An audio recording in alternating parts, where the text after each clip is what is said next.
itrati wa bi'ahli badamu takidi minum usara wa minum duriju bidamin makana hadza jazai nasatu lakum antukhlifuni bisuin fi dzawi rahimi. Saat Kangjeng Nabi berjuang dakwah ngajak umat nyampaikan risalah, begitu ku Kangjeng Nabi disampaikan risalah teh horeng umat teh buta mata haten sakitu dibere wahyu kadele kehadiran ku orang-orang kufar Quraisy harita, tetapi geninganan inkar karena ajakan Kangjeng Nabi Muhammad sallallahu alaihi wasallam. Kelantaran tugas Kangjeng Nabi ti Gusti atuh terus we timulai main samar toel-toelan ngajak didatangan ku Kangjeng Nabi setiap jelema ditoel diajak kebelah dieuna langsung door to door ti imah ka imah Kangjeng Nabi cacian jeung makian pohara terhadap Kangjeng Nabi. Belah dieuna ajakan-ajakan Kangjeng Nabi mun dipresentasekeun matina 100 paring nu iman hiji 2. Tapi tugas si Allah makin kenceng terus baik. Waktu cacian jeung makian terhadap Kangjeng Nabi nu baheula Kangjeng Nabi disanjung-sanjung waktu can diangkat jadi Rasul, julukan ge Al-Amin. Jelema nu jujur nu adil nu terpercaya, tapi ketika diusik diajak iman ke Allah, iman ke anjeunna sebagai Rasul Allah, tetap baik dicarekan, dicaci, dimaki, diciduhan Kangjeng Nabi. Kabelah dieuna Kangjeng Nabi teh rek diharu biru dibunuh, Kangjeng Nabi teh rek dibunuh. Ngan Kangjeng Nabi nama atuh numainkeun lalakon ti Gusti Allah, atuh disalametkeun ku Gusti Allah, tapi sahabat-sahabat nama jang deuleueun tingalikeun ka urang nu hirup di akhir zaman, nu diseret, anu digantung sahabat teh, nu disiksa sahabat teh ku gara-gara iman ka Allah, iman ka Kangjeng Rasulullah, anu disetrap di jero imah ku dulurna, ku indung, ku keluargana, macem-macem carita anak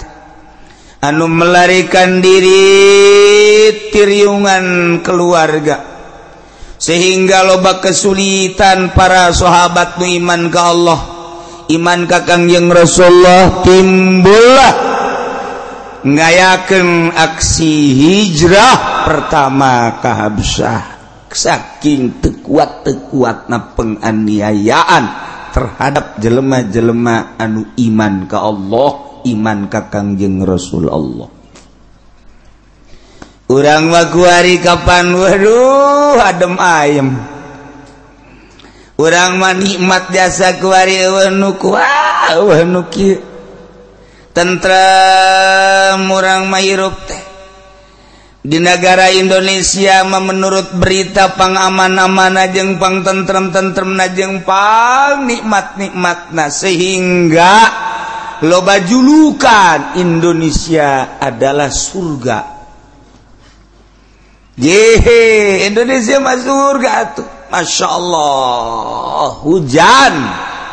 lain bae tangkal nu dipelak jukut, nu teu dipelak jaradi. Hujan gede, laut ambalaya lantaran urbanisasi, laut ti empang ka empang.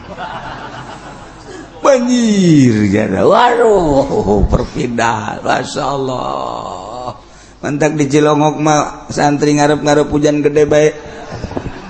Lumayan jagnya jumbo ambalaya, teu kudu meuli lauk. Tuh, pokoknya mah di Indonesia mah surak wari urang ndek ngaji bae, anu kukumaha, ndek salat bae di mushola di masjid, anu macem-macem, ndek zikir bae urang macem-macem. Iya di Indonesia. Sabalikna ndek main kartu bae de anu kieu kitu. Main gapleh bae ti subuh datang ka subuh de nu kuat nu kieu.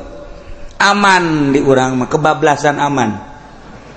Datang ke pemerintah korupsi sugana anu negor-negor biasa berjamaah korupsi.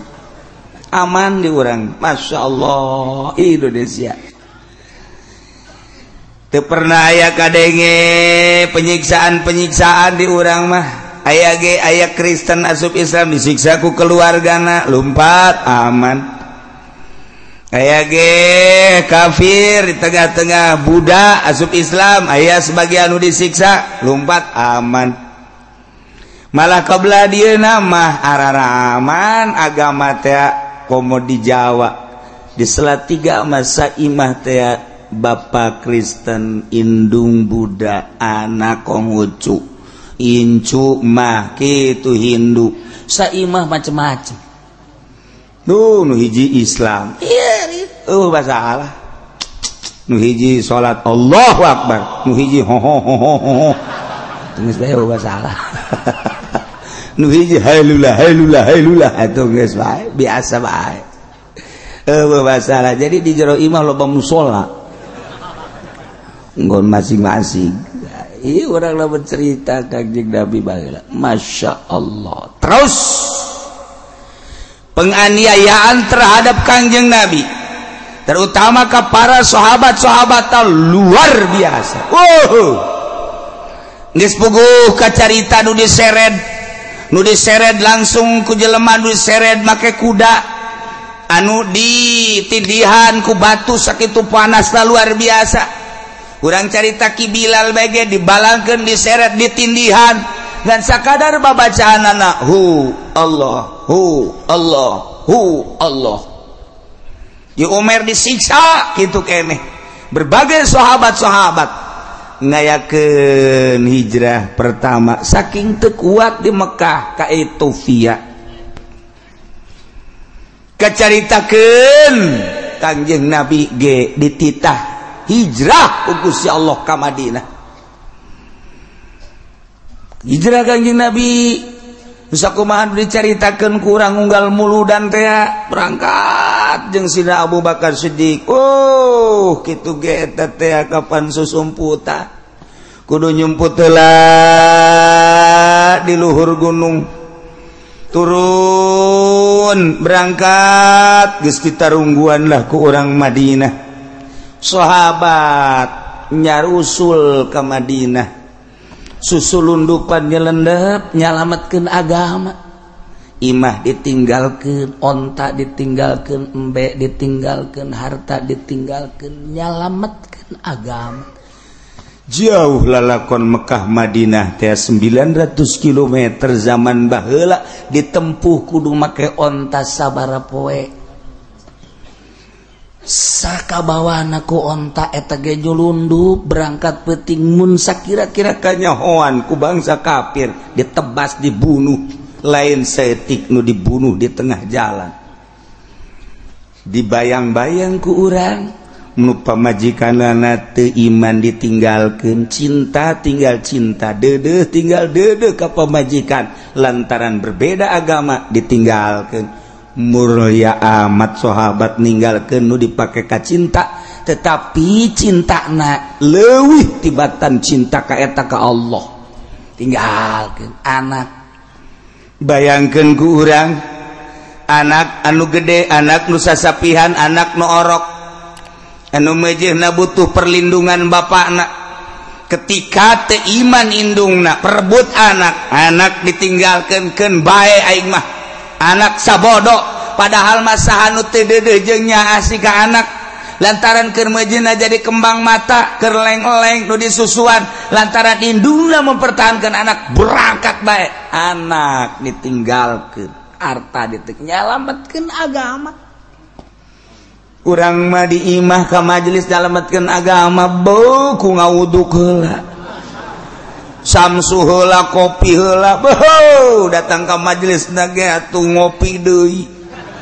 ya Allah ya Rabbi horeng di jero nama lain nyalametkeun agama di imah dicarekan ku pamajikanana aing mau ngadenge kokoprak lah cak lain deres ge deh lompat ka pengajian mah ieu nyalametkeun agama pohar Masya Allah jadi eta tanah tinggalkeun imah tinggalkeun pamajikan anak tinggalkeun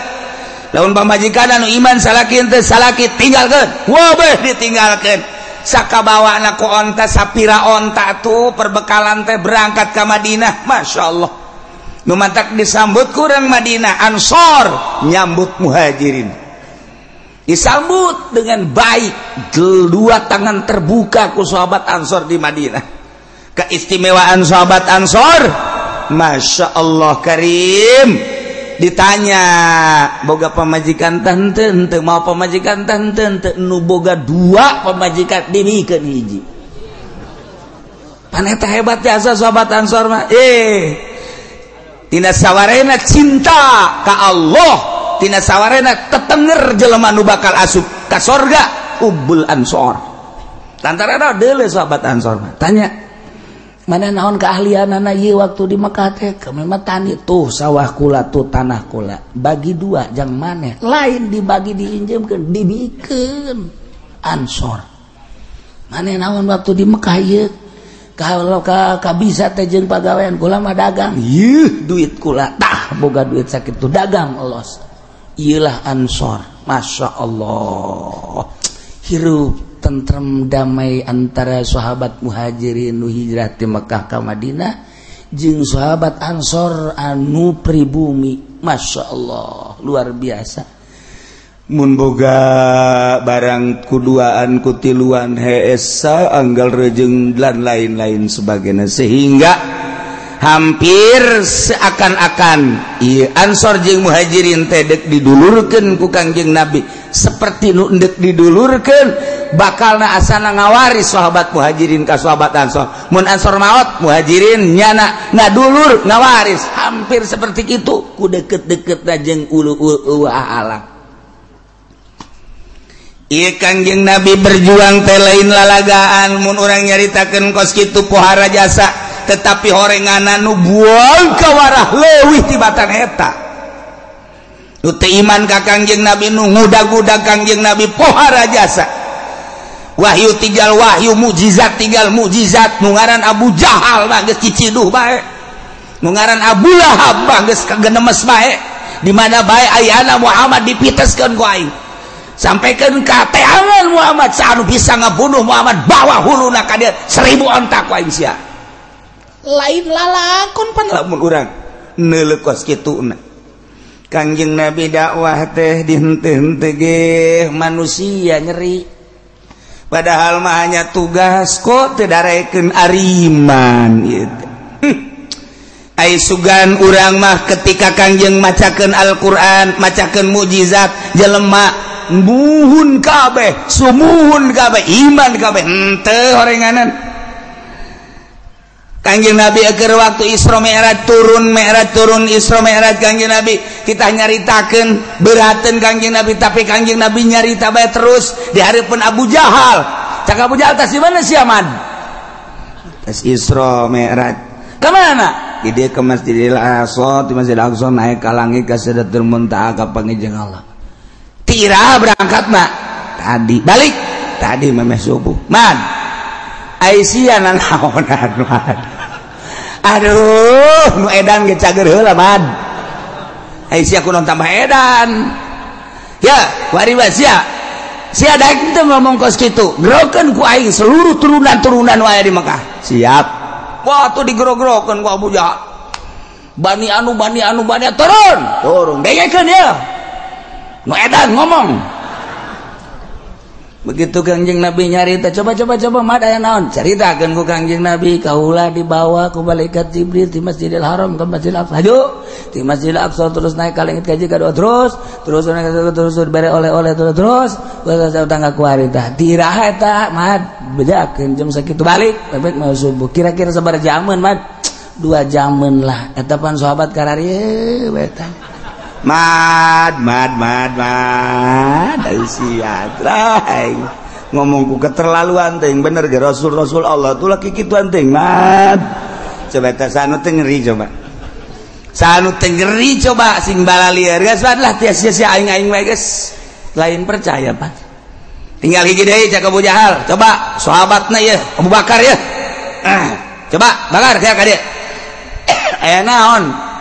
ieu mah meme sia ka ditu aing di bejan heula cak Abu Jahal aya naon ieu Muhammad bebejana tes Isra di Masjidil Haram ke Masjidil Aqsa di Masjidil Aqsa naik ka luhur lagi ka Sidratul Muntaha cak nyana babami jeung Gusti Allah cek nyana terus balik deui sekitar 2 jam siap percaya teh Abu Bakar hayo cak Abu Bakar leuwih ti eta lamun Muhammad aing mah percaya jasa leuwih ti eta aing mah kaluareun bumi aing percaya sesok kajuki kitu anan Bakar aduh antak gelar asidik teh di dinya mun Muhammad pelakuna leuwih ti eta aing mah percaya jasa geus teu bisa diganggu gugat deui ieulah Sidina Abu Bakar nah ieu mah keur carita Kangjeng Nabi teh nyeri masyaallah pohara jasa teu iman jelema dibacakeun ayat dibacakeun mujizat Al-Qur'an teu iman. Nah untuk menghilangkan kanyeri hati Kangjeng untuk menenangkan kesedih Kangjeng Allah mere dongeng caritaan nabi nu baheula abe hati Kangjeng Nabi tiis karasana pertama di dieu ngadongengkeun tentang Kangjeng Nabi Nuh alaihis salam.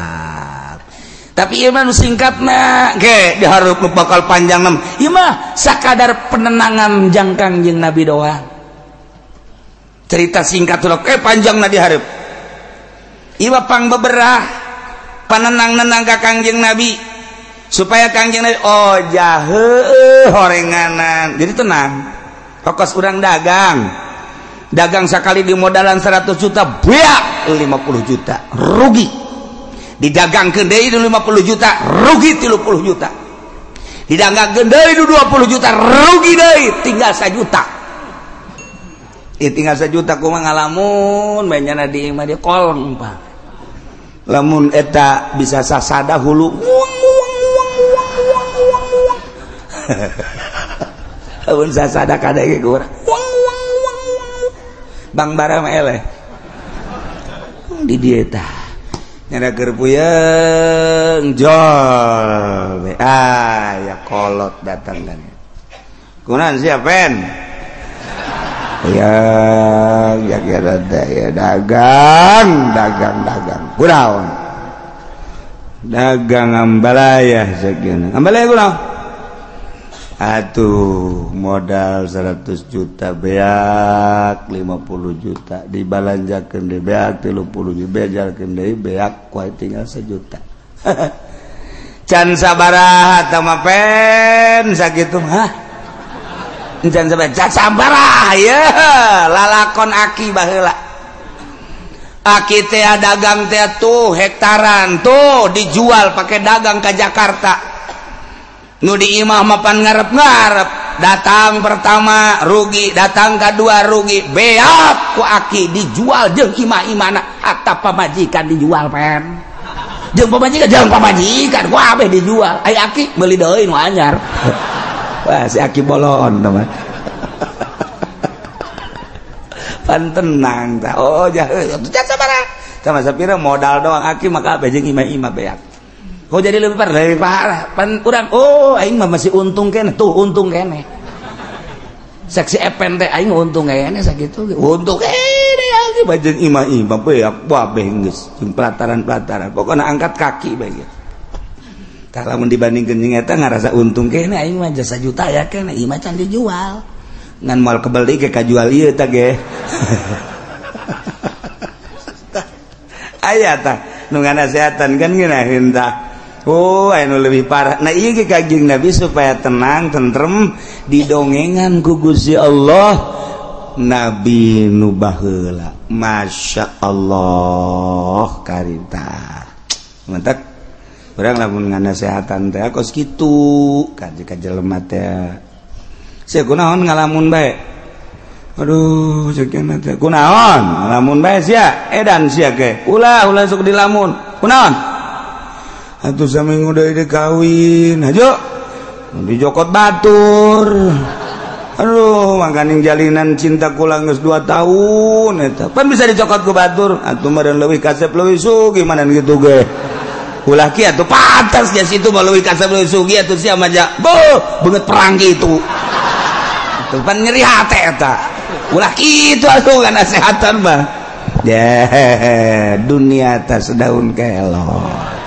Oh, emang awewe nyana doang. Ulah sok kajudi lamun sia hayang nu putih ku aing diajak ka Lampung. Adab gede masalah. Hayang nu hideung ku aing diajak ka Brebes ya.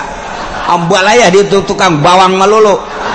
Ayo sia hayang ka mana? Tenang ya. Sia mah kakarak ditinggalkeun sakali. Aing mah baheula. Pertama bobogohan pas dek dikawin batur kahiji aing ya hampir frustasi ngan ditenang-tenang bae bobogohan kedua kali begitu dek dikawin deui ku bapana teu meunangeun janyahoeun aing teu boga pagawean bar harita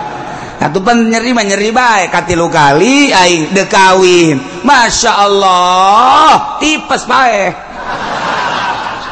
tuh ieu mah nu kuari eta mah aya bae pamajikan aing tuh nu aslina mah pan nu baheula siapa can sabaraha oh emang kos kitu siapa kakarak sakali tenang 2 kali deui sia ge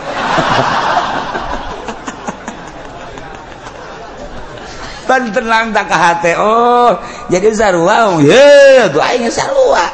lah atuh sapira awewe geus bae bikeun bae neangan deui mah ke dilamun sagala rupa awak geus kuru kitu sia deuleu aing teh 3 kali aing mah teger keneh bae kan ngeunaheun kana hatena ngeunaheun coba lamun nganasehatan atuh sia sih tatadina tuh kunaon diantepkeun heueuh nya atuh aing ge milu mikiran ka sia tah makan ngaranna eleh kos kitu mah eleh kitu kan deuk kumaha urang kadukun pan kudu make modal wiridan ban sia lain ahli wirid geus kieu mah geus mancak aing mah mendingan ngagejeburkeun ka sumur atuh tambah setan nya keur kasupan setan ditambahan ku jurig bisa terjadi eta tah teu bagus teh penasehat kos kitu tah nu tadi nu hebat mah sia di putus cinta ditinggalkeun ku kabogo ya emang nyana doang awewe hayu jeung aing ditiir ku aing sia bau alabatan sudah dipikiran kos kitu mah ayu jeung aing hayu sia tah dongeng aing nu pertama kos kitu nu kadua katilu katilu ja biasa bae komo dibere urang nasihat maka tauhid mah heuy geus aya tulisanana ti Lauhil Mahfuz muantep ye atuh kunaon bahwa calon pamajikan sia dibawa ku batur geus aya tulisanana pan sia aya salat sok dibaca wa bil qadari khairihi wa syarrihi minallahi ta'ala hartikeun tah tauhid tah jijaheuh nya tuh ulah sok dipikir hayu jeung aing nganjang penting ayo jeung aing geus pokona mah asal aing modalan ku sia tah eta kan ngeunaheun dasar ieu ge kitu maksudna model kos kitu deuk nganasehatan Kangjeng Gusti Allah ngabungungah Kangjeng melalui neuleu nempo ka kisah-kisah nabi-nabi nu baheula aya persamaan Kangjeng Nabi Nuh ge Nabi Kangjeng Nabi Rasul Kangjeng Nabi ge Rasul cik coba laqad arsalna nuhan ila qaumihi faqala ya qaumi ibudullah Gusti Allah nurunkeun Kangjeng Nabi Adam ka alam dunya nu kamari ku urang geus didongengkeun Kangjeng Nabi Adam teh cicing di negara Hindi. Siti Hawa pamajikanana sekali ngalahirkeun teh dua. Aya kembaran-kembaran abeh tereh loba di alam dunia ieu manusia. Terus anak baranakan dikawin-kawinkeun deui anak Kangjeng Nabi Adam kembaran nu ieu dikawinkeun ka kembaran nu ieu. Tuluy anakan deui ke kembaran deui dua. Jadi di zaman Kangjeng Nabi Adam geus loba lantaran hirup teh 1000 tahun. Watuh jelema teh loba di zaman Kangjeng Nabi Adam teh ngan encan saloba wari. Ngan nisrada lobana mah dua sakali ngalahirkeun. Di antara turunan Kangjeng Nabi Adam teh aya nu ngaran Nabi Uknuh teh nyaeta Kangjeng Nabi Idris alaihi salam. Kulantaran Kangjeng Nabi Idris mah teu lila di dunyana diangkat ku Gusti Allah ka langit ka 4 kuariga aya di ditu. Anu ngalalakon manehanana hayang kapanggih jeung malaikat maut. Kangjeng Nabi Idris kos kumaha teh malaikat maut aing hayang silaturahmi. Bebeja ka Gusti Allah, Gusti coba datangkeun malakal maut ka dieu hayang wau. Teu kira-kira wau teh jeung nu kitu. Lain lalagaan teh jelema moal pohara jasa. Datang, Waalaikumsalam, saya abdi malakal maut dia dongeng singkatna ke panjangna di hareup. Malakal maut, alhamdulillah. Aya naon kula diutus ku Gusti tidak datang ka dieu. Hayang nyaho paeh kos kumaha. Nggih. Cek malakal maut sok jadi paulah pake lalagaan maut mah ulah pake lalagaan teh nyeri. Hayang nyaho nyerina. Coba kos kumaha hayang nyaho me, hayang nyaho nyerina me kos kumaha. Ih, ulah sok pake lalagaan teh teu meunang. Bedakeun ka Gusti Allah. Nyobaan gitu aing nu ngaran Idris. Ambo. Kira-kira Haji bebeja malakal maut DP ka Gusti. Cobakeun ayo. Cobakeun cabut. Teu kebal diasupkeun deui. Hudang. Kumaha itu? Sabulu-bulu nyeri jas. Aduh. Oh tanding nama geus nyerina sabulu-bulu nyeri lain lalagaan. Embung aing nyobaan deui embung jakeun. Ada tah mah. Aduh. Aing paeh geus sakeuna. Aing angkat aing neuleuh neraka. Ye atuh pada aja paeh makan neraka. Neuleuh heula bejakeun ka Gusti Allah aing ka neraka kitu. Ye ka neraka mah kan kudu paeh heula pan geus tadi.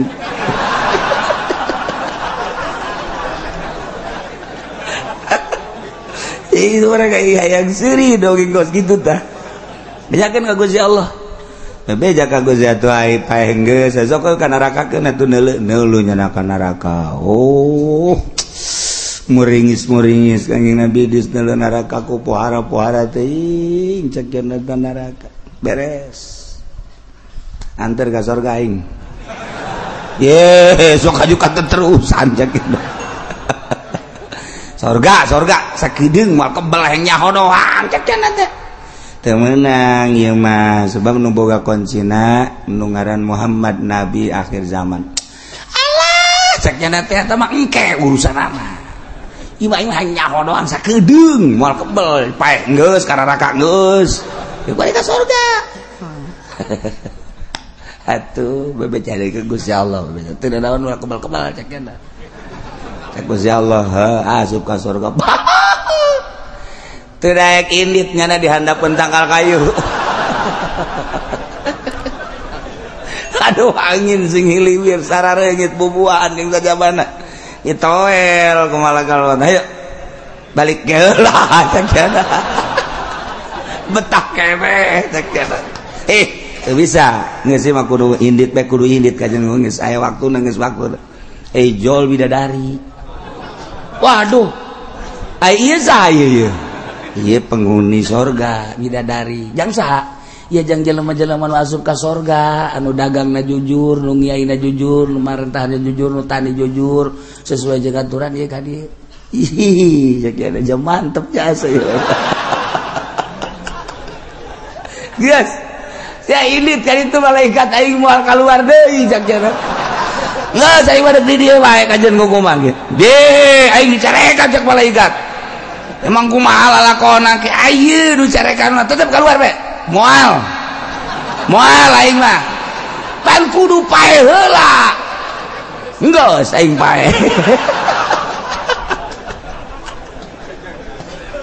kacaritakkeun mah tetep pae cak Gusti Allah keluar jana aduh dengan berat hati cek jana ieu lebih dari pohara amat si budak kutilan cedan anu di lembur mapan komodo di kampung Ambalaya urut budug aya urut di tajong aya urut ragang di motor aya barang jilbab dibuka botak deh teu beres geus puguh pitak Ambalaya aduh tetap pengen ada bidis keluar barang geus aya meureun keluar malaikat hampura urang aya nu tinggaleun naon bakiak tinggaleun ngahaja meureun sia mah endek ngahaja dan teu jelas tinggaleun nyana ninggalkeun bakiak kayak balik deui ka ditu boga taktik eta nyana Masya Allah guys tah ieu keur carita Oke panjang na diharap ieu mah Kangjeng Nabi Idris turun deui biasa akhirna manehanana diangkat ku Gusti Allah ka langit ke diharap nganti turunan eta boga anak lah Nuh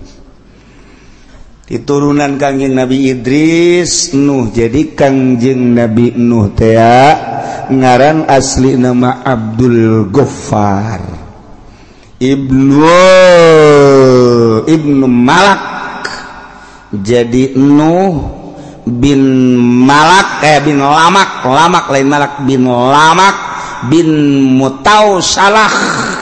bin Ukhnuh teh wa huwa Idris alaihissalam jadi deket kene Kangjeng Nabi Adam teh kapan ngadoa ka Gusti Allah ya Rabbi abdi hirup teh parantos sepuh Gusti dakwah abdi teh ngalalakon bibarang ku Gusti nyampikeun di salah teh parantos saaya ka anak incu abdi moalila deui abdi sesuai jeung janji Gusti bakal dipunut ku Gusti ngan abdi hayang ningali salah sahiji incu abdi nu bakal neruskeun dakwah teh saha ya Gusti Allah cek Gusti Allah wahai Adam memang anjeun moal kebal deui bakal dipundut ku kaula bakal dimaotan ku kaula adapun lincu anjeun nu bakal neruskeun lalakon anjeun teh engke aya ti turunan Nuh yakni Idris di mana-mana turunan eta lahir makhtunan parantos disunatan eta nu bakal neluskeun dakwah nuhun Gusti abdi geus dibere ku Gusti tanda-tanda nu bakal neluskeun agama telila lahirlah lama kawin sangeusna kawin lahirlah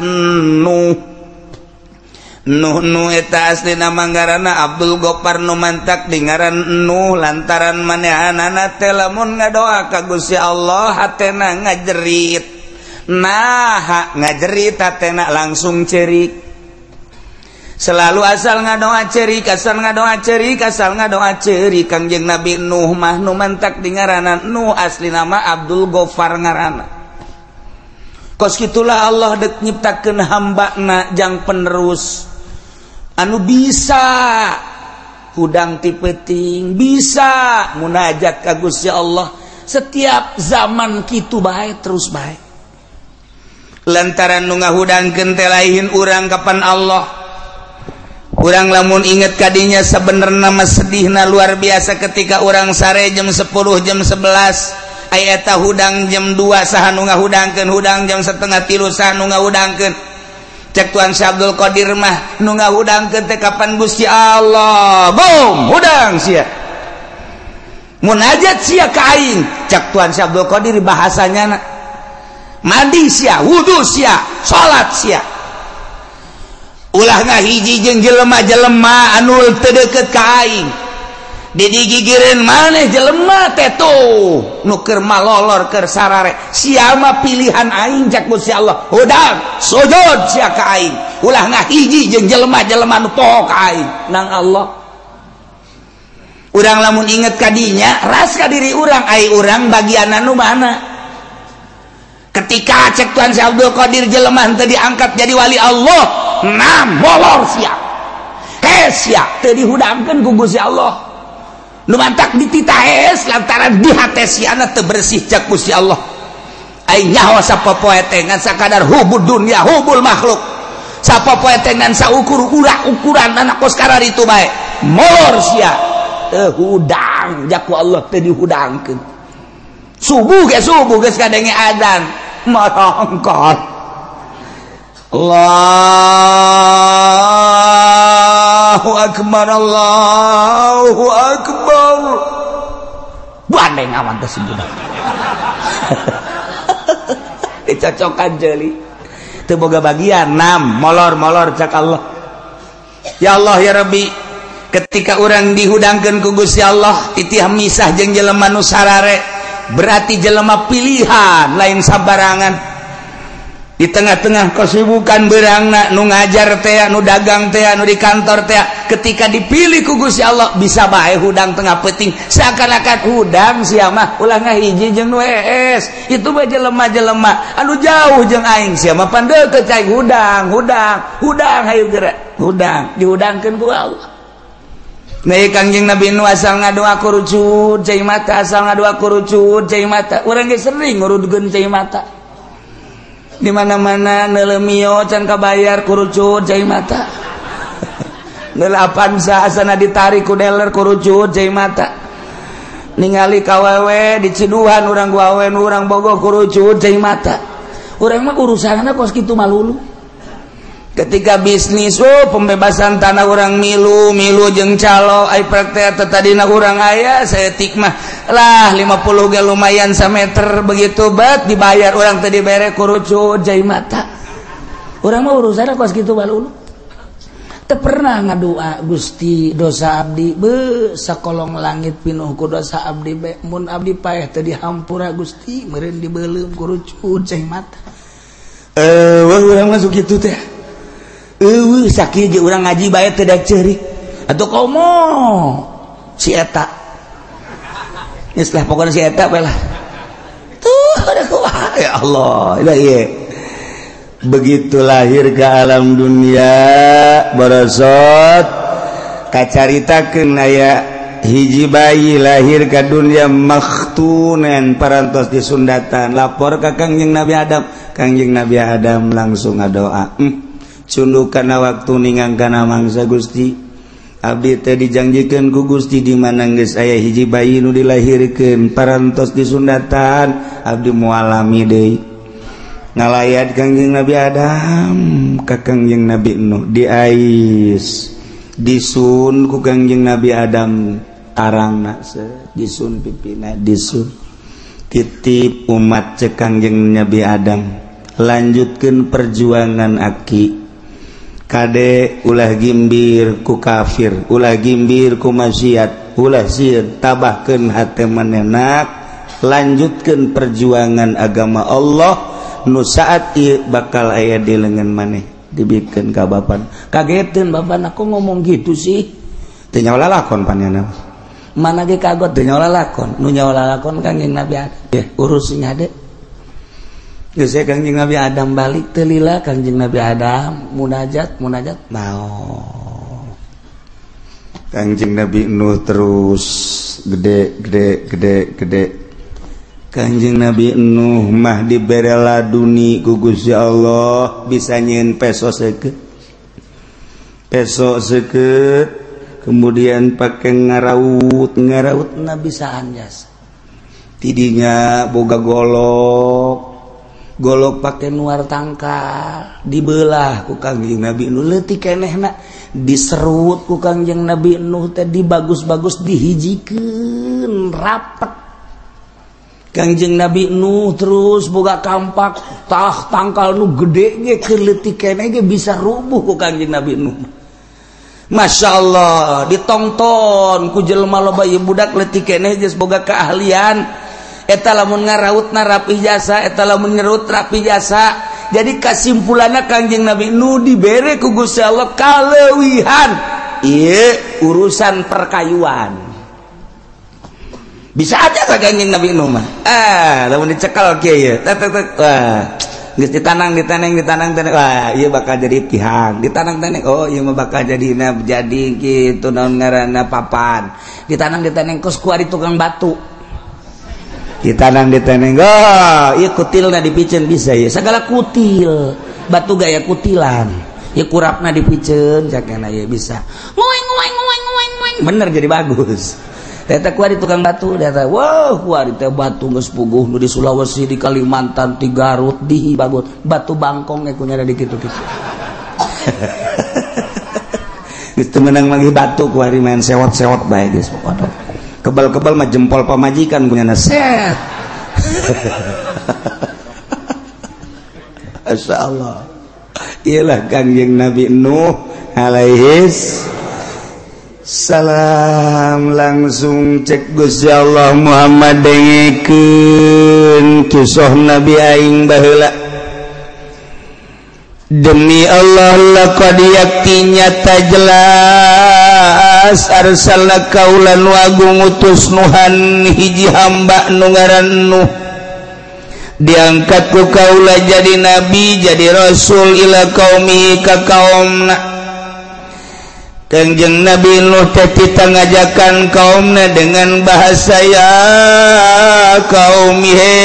kaum kaula ubudullah kade ulah salah mangeranan pangeran ku anjeun Allah ibadahan Allah sembah ku anjeun kabeh Allah malakum min ilahin ghairu ta'yadai keur anjeun pangeran salian Allah lantaran nu ngayakeun langit bumi Gusti Allah katut eusina nu ngurus urang ge Gusti Allah nu ngahirupkeun Allah nu ngamaoteun Allah anu ngalempangkeun Allah nu ngadiukeun Allah ngarobahkeun jeung ngicingkeun Allah anu ngukur segala rupa urang teh Allah nu nyugihkeun nu nyusahkeun Allah anu bakal ngamaotan ge Allah bahagia jeung cilaka ge Allah nu mantap kade wahai kaum kaula kade ulah salah milih pangeran ulah batu dijadikeun pangeran ulah kayu dijadikeun pangeran ulah makhluk-makhluk Allah dijadikeun pangeran eta mah makhluk nu pangeran mah nu ngadamel makhluk anu namina asmana Allah subhanahu wa ta'ala kitulah Kangjeng Nabi Nuh. Inni akhafu alaikum azab yaumin azim kaula boga kasieun karempan terhadap aranjeun kabain abadtum gairah lamun anjeun teu ngaibadahan Allah rempan jang aranjeun kabeh azab yaumin azim siksa anu luhur anu agung nu pohara jaga di poe kiamat ketika anjeun ke pararaeh ke digiring ka masar ketika anjeun kuarina teu ngaibadahan ka pangeran Allah maneh teh bakal disiksa anu siksa nu pohara yakni neraka memeng ke di dunia ge bakal kena siksa. Kangjeng Nabi Nuh teh geus dibere warning ku Gusti Allah ajakan mangeranan ka aing hei Nuh lamun teu daekeun awas lain bae di akhirat nu bakal disiksa ta geus nyata-nyata nu abadal abidin nu amadal amidin ieu mah di dunia ge engke bakal kena siksa asal teu nurut ka aing teu nyembah ka aing bakal nurunkeun siksa ke aing mere kabar ka sia no siksa-siksa nu bakal diturunkeun ka umat maneh ketika umat maneh teu nurut ka aing. Mangga Gusti abdi dek sekuat tenaga terus-terusan ngajak da'autu rabbi lailan wa naharon cekang yang Nabi Nuh abdi teh terus-terusan Gusti dakwah ngajakan umat peting berang peting geus berangkat kadang-kadang memeh magrib karangkas Bitung tirangkas Bitung langsung ke Pandeglang alhamdulillah 2 panggung mundel hasilna tama dakwah boloon jauh dakwah teh ka Cianjur ka Sukabumi horeng bebenangan mah maningan kene di Tangerang tolol maknya dakwah sih karena bebenangan nah iya dakwah nu bahaya nu kos kadari itu mantak dakwah di Bandung ke Tangerang di Tangerang ke Bandung di Surabaya ke Jakarta di Jakarta ke Surabaya hasilna nihil lantaran lain dakwah nu kos kitu mah usaha melalui dakwah hancur mina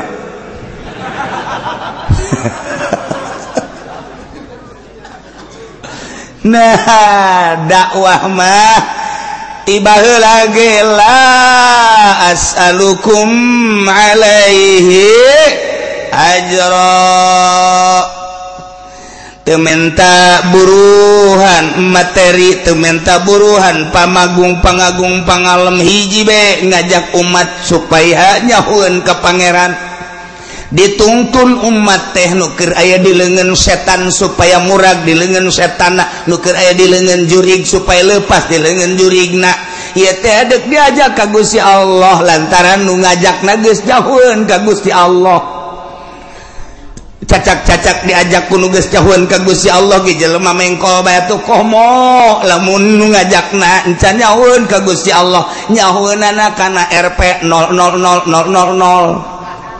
atuh mal beres umat kajen tetep bae nyana-nyana umat-umat gila kanjing Nabi nu da'utu lailan wa naharan Gusti abdi teh ngajakan umat dakwah berangjeng peting tanpa pamrih terus bae cek kanjing Nabi Nuh ya kaum wahai kaum wa'budullah sing hade nyembah ulah salah sesembahan sembahlah Allah nu ngadamel langit bumi katut eusina termasuk urang dadamelan Allah malakum min ilahin gairu teu aya pangeran yang urang yang anjeun salian Allah inni akhafu alaikum azab yaumin azim lamun aranjeun kabeh wahai kaum teu iman ka Allah teu mangeranan ka Allah rempahan Allah di samping engke yaumal kiamah ayeuna di dunya Allah nurunkeun siksa anu pohara ulah sampaikeun ka disiksa ku Gusti Allah terus bae kanjeng Nabi Nuh teh terus bae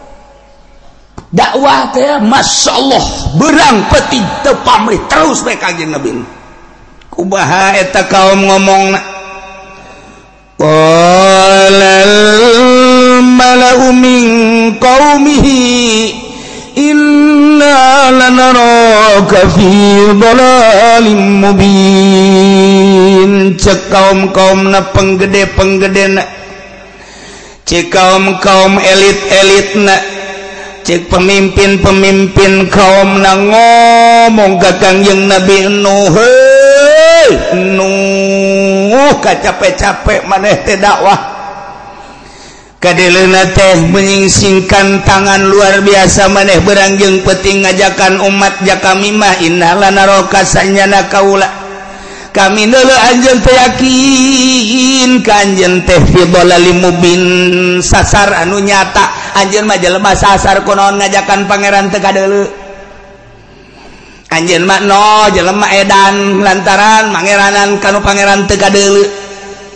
buktikeun coba pangeran teh mana juk pangeran kami mah tuh hayang nu leutik itu nu di juru hayang nu gede itu nu tengah hayang gede jasa itu patung-patung nu dijieun tina kayu jati nu dijieun tina kayu waru ya anu dijieun tina kayu kitu naon ngaranna berbagai kayu-kayu anu seungit nu aya numpuk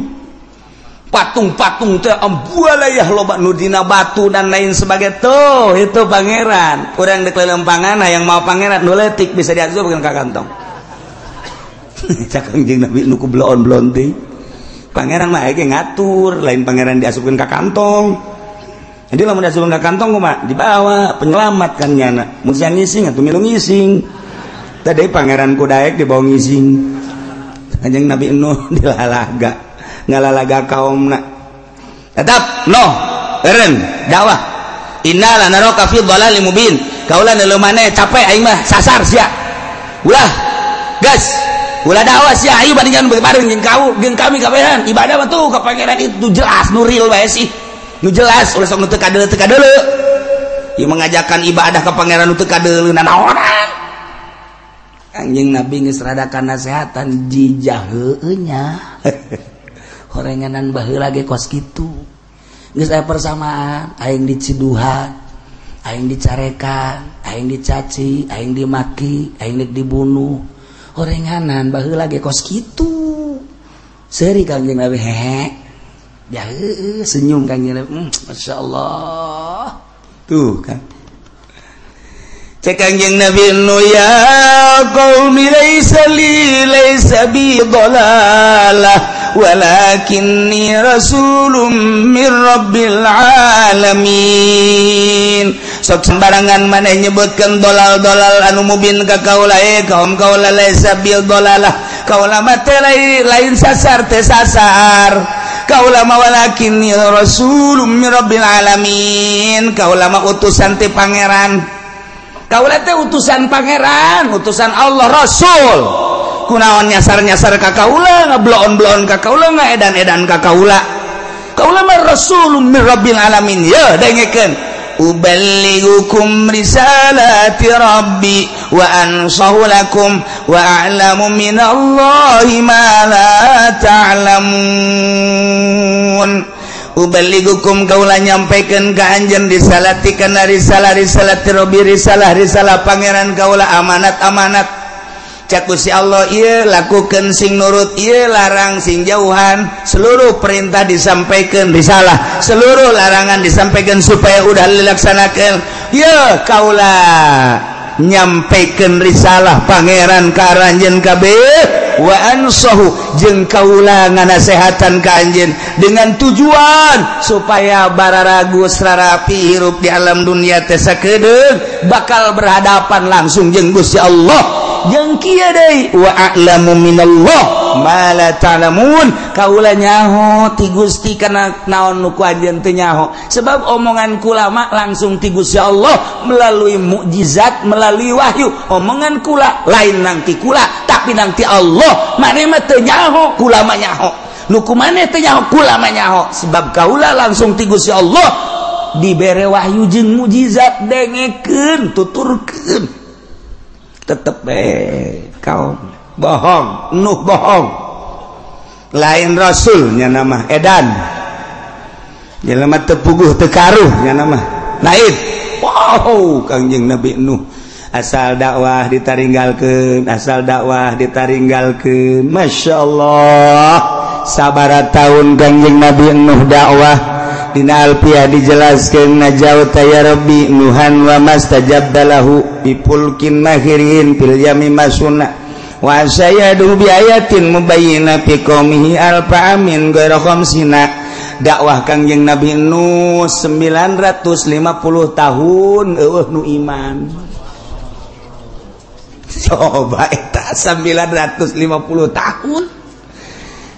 nu iman anak mage teu iman anak nu jangan nu ngaran Kanan teu iman ka bapak bayangkeun ku urang coba lain dakwah bubulanan lain dakwah tatahunan 950 tahun ngaplak Kanjeng Nabi Nuh di India langsung Kanjeng Nabi Nuh ke Pakistan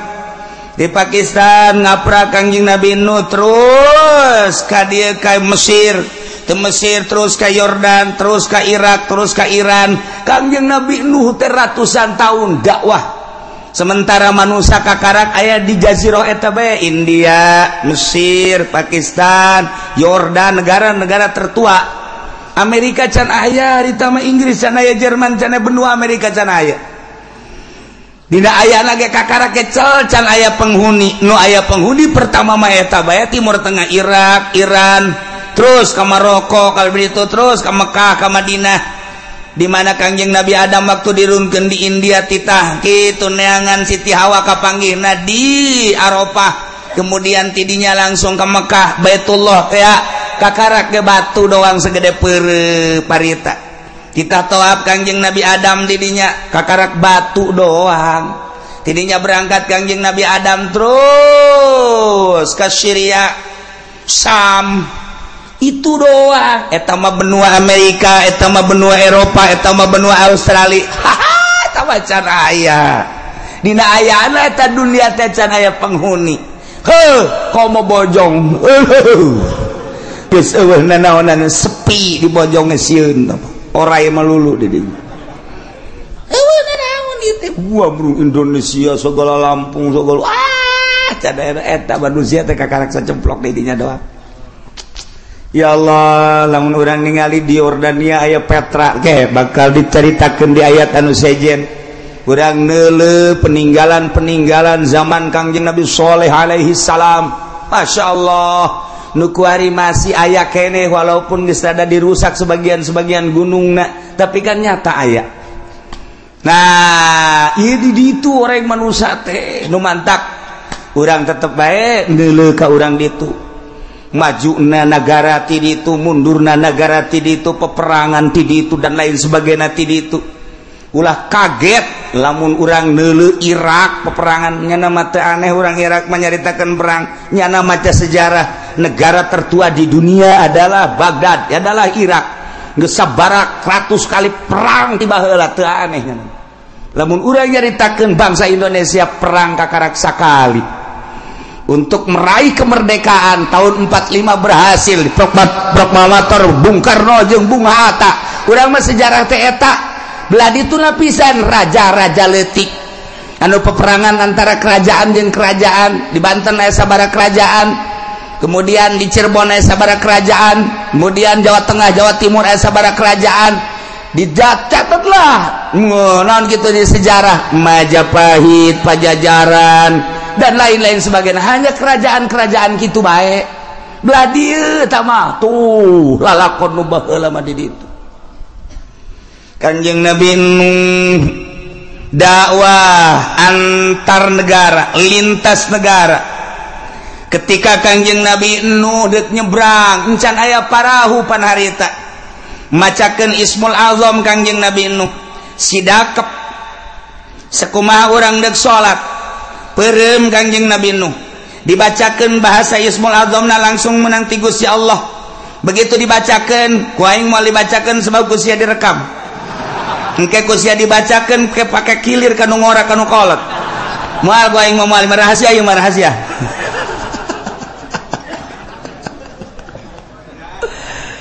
Ini jadi dibacakan ku Kanjeng Nabi Nuh set sakali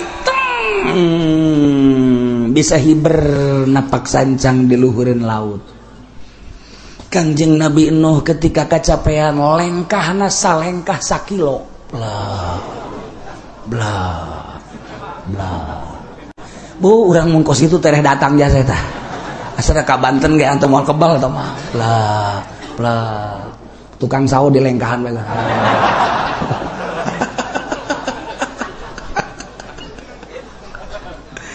Awan hese Gusti Allah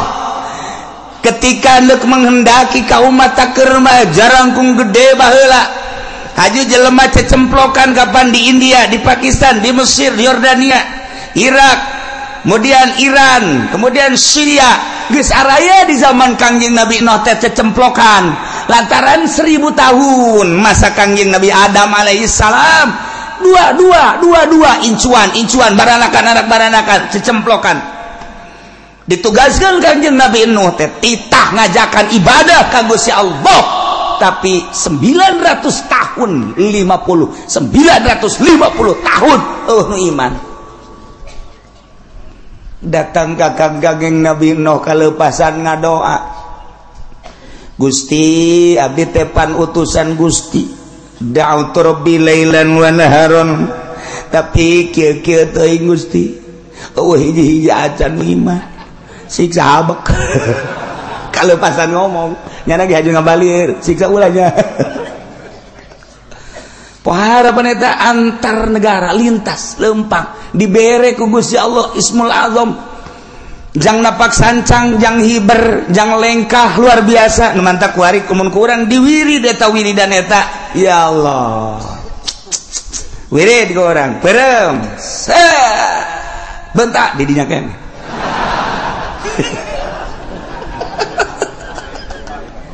atuh urang wah wiridan ngadahar samangka saulu sorangan wiridan ngadahar rambutan lamun teu tilu tilu kata manya bisa hiber kos gitu tapi urusan dahar makan berbeda jeung ruh urang lamun caritakeun wali abdal teh yartahiluna limakanin ila makanin akhar wa yakhtalifuna bi surati wali abdal setiap saat jumlahna aya 70 ketika di Banten wali abdal nyokot di Jawa Tengah jang nyicingan Banten ketika di Jawa Tengah ngan hiji-hijina eueuh deui nyokot di Malaysia ketika di Malaysia eueuh nyokot lah di luar negeri setiap saat kudu aya bae lamun eueuh walian siksa Allah turun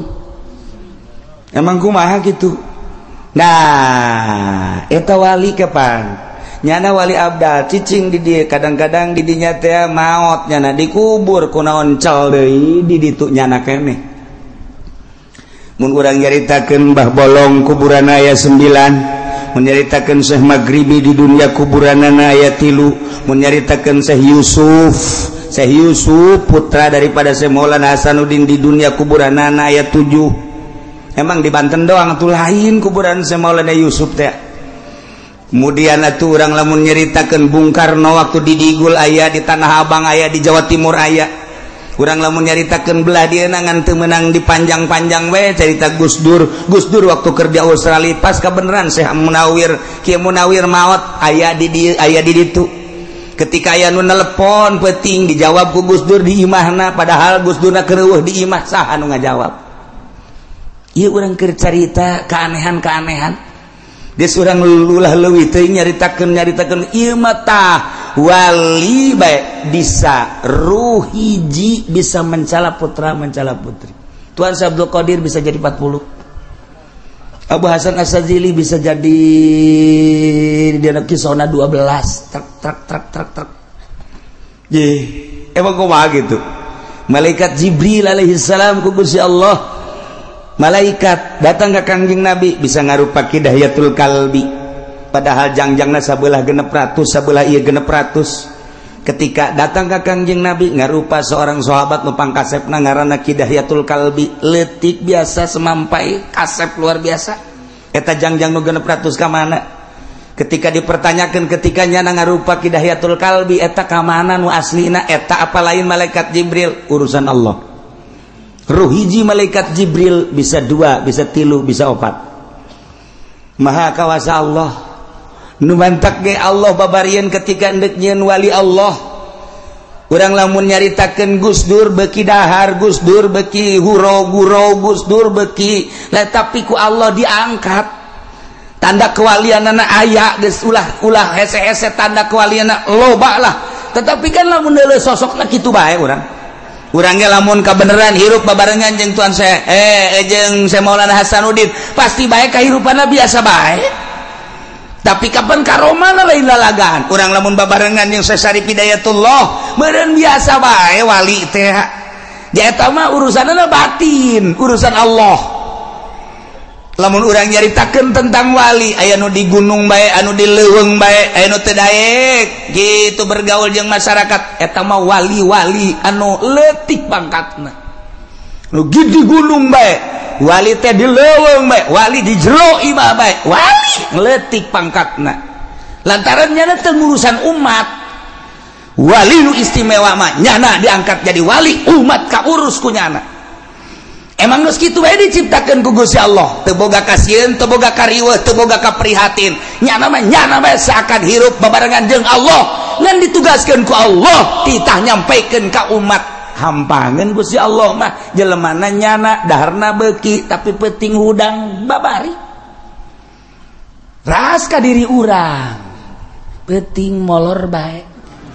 maca Quran saayat heuai ngadaengkeun ngaji mun teu bari ngopi teh jalan dek ngaji geus pas ini jeung tukang wuduk heula dan lain-lain sebagai jauh amat sih urang mah kos kitu amat sih ketika sholat asana barirat amat neuleuh nu berjamaah asing urang mah oh bisa kos kitu urang mah sakitu diberena ku Gusti Allah lamun nu diangkat ku Gusti Allah tuh babarieun jeung hampangeun naon hesena tuh sabenerna mah teu kudu make babacaan tapi Allah selalu mere babacaan baca eta peureum Kanjeng Nabi Nuh set di luhur laut baca eta lengkah ngalegaan baca eta embung ngalengkah cek Kanjeng Nabi Nuh kaula mah tapi hayang datang bae cidalah ke Kanjeng Nabi Nuh tah ti negara ka negara dek dakwah tah ditiup ku angin set di India datang ke Mesir brak datang percis kos kipudoli ku hari atuh nu kumaha atuh ai baheula makan make babacaan ku hari mah nya mah make bensin berangkat ti dieu ka Rangkas Bitung saya datang plak ka dieu mantap ku harus mengetahui dong harga bensin mahal bodem habek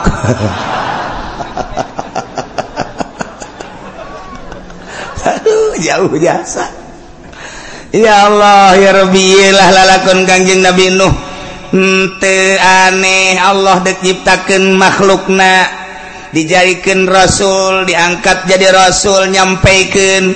ai leuweuhan mah luar biasa Kanjeng Nabi Nuh kadaekna jeung pohara jasa Kanjeng Nabi Nuh dakwah tanpa pangri da'watu lailan wa naharon tetapi geuninganan eueuh anu iman ka anjeunna jeung ka Gusti Allah ngalengis Kanjeng Nabi Nuh kurang kumaha Gusti tugas maneh mah lain kitu cek Gusti Allah dakwah deken jeung teu deken urusan aing urusan umat siapa dakwah ulah sok ngalengis teu meunang emang Gusti abdi ngalengis nafsu ketika maneh dakwah kemudian maneh ngalengis kok teu daek narurut eta lah nafsu jan nurut jeung teu nurut mah tah urusan lain urusan maneh urusan umat jeung urusan aing tah mah urang ge ketika urang dakwah kok batur teu narurut nafsu urang eta tah mun hayang nafsu di dinya tah urang yen pondok pesantren teu daekeun dararatang ya santri nafsu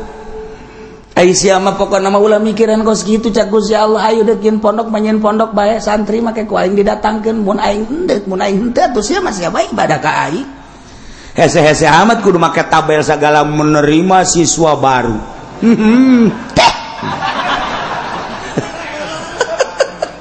geus lain karena Allah tah kos kitu mah tuh nanahonan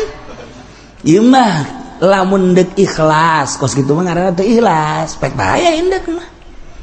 ketika urang dakwah haju hayang dituturkeun eta lah nafsu di dinyana nu kudu diomean ku urang tuh aya perbedaan urang jeung kiai anu ku haju urang na bendu eta lah nafsu ngaranna perbedaan puasa bae ge datang ka kuari teu nanya embung aing mah dinya asal ki uci bae ge naon beda puasa jeung aing kunaon sih ibadah ka Allah nu deuk dari mana Allah kok bendu ka kula mah teu pernah bendu ka sasaha ge adapun perbedaan itu masing-masing bae ge Allah nu narimana aya nu embungeun datang ka imah kula teu hayang aing mah ka imah ki uci kajian kumaha datang ka paeh aing mah nar karugi-rugi sia goblok jia tuh naon aing mah rugi henteu naon henteu ngan paling aing mah teh dibere jeruk doang ku sia tuh rugi kabehan we tungtung nama eta aya kiai nu geus kitu ulah mun aya tetangga urang ditu nasehatan ulah ibadahna ti ku Allah nu deuk narimana Allah adapun urang jeung urang atuh biasa bae perbedaan maju biasa tuh kok jadi perbedaan kos kitu kuari aya nu embungeun nikahkeun asa aya ku uci moal aing mah moal kajian kumaha kunaon puasana beda jeung aing lebaran beda riweuh aing mah cenah kiana ya Allah can nyaon nu salah saha nu bener saha eta mah sesuai jeung keyakinan lantaran dina ilmu thariqah mah bawa ilmu teu kudu nanyakeun ka batur sia ilmu sia pake sesuai jeung keyakinan ulah neuleuh batur mendek nuturkeun deuk teu sia yakinkeun ka Allah haju yakin ka Allah tuh adapun batur deuk nuturkeun deuk teu bendu tah urusanana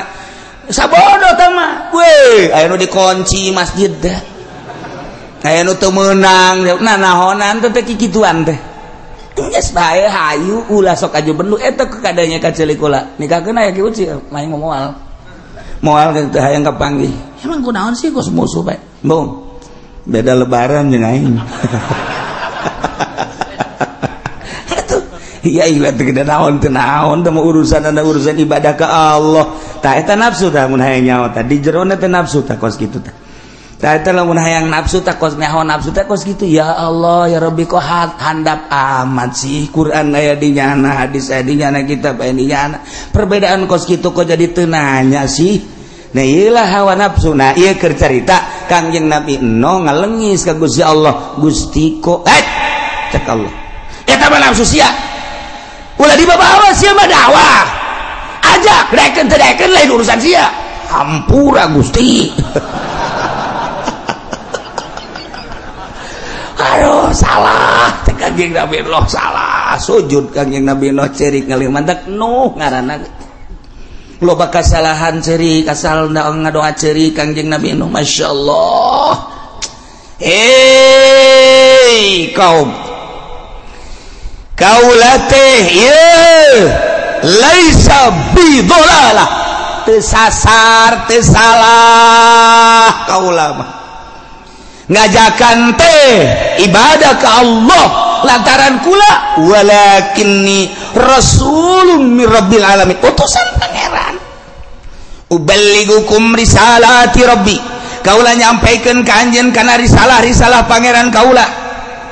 ieu perintah laksanakeun ieu larangan jauhan wa ansau jeung kaula nganasehatan dengan berharap supaya bareres baragus wa alamu minallahi ma la ta'lamun nu maneh teu nyaho kaula mah dibere nyaho ku Gusti Allah mun deuk aya siksa bakal dibere ku Gusti Allah nyaho mun deuk aya panas bakal dibere ka nyaho ku Gusti Allah mun deuk aya hujan bakal dibere ka nyaho ku Gusti Allah eta mah urusan kaula jeung Gusti Allah lantaran kula diangkat jadi rasul selalu nyambung Gusti Allah instruksi ka kaula wa alamu minallahi ma la ta'lamun yuk urang ibadahan Gusti Allah kumaha eta umatna aw ajibtum man jaakum minal mir rabbikum ala rajulin minkum tetep bae umatna ngabageud teu daekeun iman ka Gusti Allah endahan terus bae ngarautan kayunyeun patung aya patung anu keur diuk aya patung nu keur jongkok aya patung anu keur nangtung malah bobogohan anu ngacer datang ka kuari aya macem-macem teh patung teh dibabawa Kangjeng Nabi Nuh keur dakwah teh dulur sadaya kade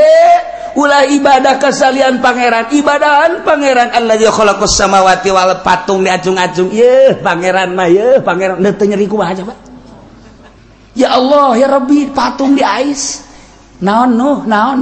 ngomong coba deh ubudullah coba deh nu bedas ubudullah nu bedas ubudullah ibadah sia ka Allah ye pangeran mah ye patung nyerin teh coba ya Allah ya Rabbi lain lalagan mantap Kangjeng Nabi begitu ngadenge kisah Kangjeng Nabi Nuh can sabaraha